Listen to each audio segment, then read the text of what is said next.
தோனி வருவாரு, at least 2 six அடிச்சு ஃபேன்ஸை சந்தோஷப்படுத்துவாருன்னு எதிர்பார்த்தா 2 six இல்ல 2 வாரத்துக்கு அவர் ரூல் அவுட் ஆகியிருக்காரு. காஃப் இன்ஜுரி இன்னும் ரெக்கவர் ஆக டைம் எடுக்கும்னு சொல்றதால தோனி இனிஷியல் மேட்சஸை மிஸ் பண்ண போறாரு.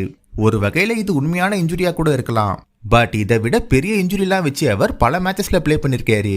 பொதுவா தோனியை பொறுத்தவரை சடனா இது போல பல டிசிஷன் எடுத்து தான் இல்லாததை சிஎஸ்கே ஃபேன்ஸ் அக்செப்ட் பண்ணிக்கணும்னு சொல்லி அவங்கள டோர்னமெண்ட் ஸ்டார்டிங்ல இருந்தே ப்ரிப்பேர் பண்ண வைக்கிறாரோ தான் நினைக்க தோணுது.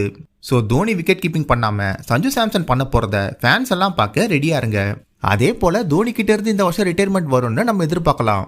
ஒரு வழியா ஃபேன்ஸ் எல்லாம் எதிர்பார்த்துட்டு இருந்த ஐபிஎல் மேட்சஸ் இன்னைக்கு ஸ்டார்ட் ஆகுது. ஆர்சிபி டீமும் சரி, சன்ரைசர்ஸ் டீமும் சரி, வெறும் பேட்டிங்கை மட்டுமே நம்பி இந்த முதல் மேட்ச்ல பிளே பண்ண இப்ப ரெடியா இருக்காங்க. ஐபிஎல்லோட ஓப்பனிங் மேட்ச்ன்றதால கண்டிப்பா பேட்டிங் ஃப்ரெண்ட்லி ட்ராக் போட்டு ஹை ஸ்கோரா கொண்டு போக அதிக வாய்ப்புகள் இருக்கு. 2 டீம்லயும் முக்கியமான பிரைம் போலர்ஸ் இல்லாததால அவங்க இல்லாம தான் இந்த மேட்ச்ல பிளே பண்றாங்க. ஒருவேளை ஆர்சிபி டீமுக்கு சீக்கிரமா விக்கெட்ஸ் போனாலும் இன்னிங்ஸை ரெக்கவர் பண்ணி பிளே பண்ற மாதிரி மிடில் ஆர்டர் பிளேயர்ஸ் அதிகமா இருக்காங்க. பட் இந்த பக்கம் எஸ்ஆர்ஹெச் டீமை பார்த்தா வழக்கம் போல 300 அடி போன்ற மைண்ட் செட்ல வந்து அக்ரெசிவா பிளே பண்ணி கொத்தா விக்கெட் விட்டு கொலாப்ஸ் ஆகவும் அதிக வாய்ப்புகள் இருக்கு. ஹோம் கிரவுண்ட்ல பிளே பண்றதால ஆர்சிபி டீமுக்கு அட்வான்டேஜ் இருக்கிறது மட்டும் இல்லாம அவங்க தான் இந்த மேட்சோட ஃபேவரட் டீமாவும் இருக்காங்கன்னு சொல்லலாம். இஷான் கிஷன் கேப்டன்சில சன்ரைசர்ஸ் டீம் முதல் மேட்சை வின் பண்ணி சம்பவம் பண்ணுவாங்களா, இல்ல டிஃபெண்டிங் சாம்பியன்ஸான ஆர்சிபி டீம் வெற்றிகரமா இந்த மேட்ச்ல வின் பண்ணி இந்த டோர்னமெண்ட்டை அமோகமா ஸ்டார்ட் பண்ணுவாங்களான்னு கமெண்ட்ல சொல்லுங்க.